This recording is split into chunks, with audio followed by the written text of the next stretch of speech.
Hello，大家好，又嚟到花藝知識點呢個時間啦，我係 Dr. Solomon。今日咧就同大家講劍蘭。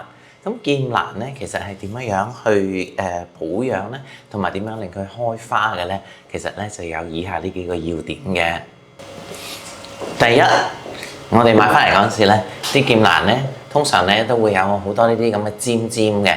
咁呢尖尖咧，通常我哋攞翻嚟嗰陣時咧，我哋都會咧將個頂咧最撚尾幾粒咧係搣咗佢嘅。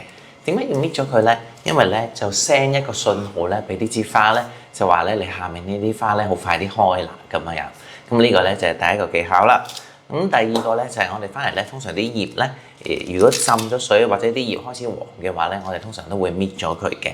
第三，嗱咁你睇下咯喎，咁我哋呢支花咧咪由頭開到尾嘅。咁其實通常呢啲一支花開到尾嘅技巧係咩咧？其實咧就係首先你買咗翻嚟咧，就好似我頭先講啦，搣咗個頭先啦。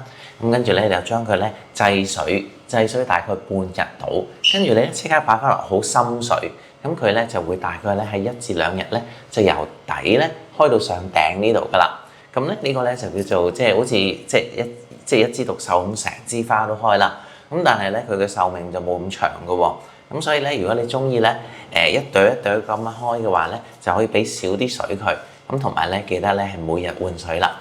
咁依家咧其實劍蘭都有好多唔同顏色啦，睇見我隔離呢啲都係新嘅顏色，紫色啦，少少日落嘅橙色啦，甚至呢啲黑色咧，其實都可以喺市面上買到喎，大家不妨可以試下啦。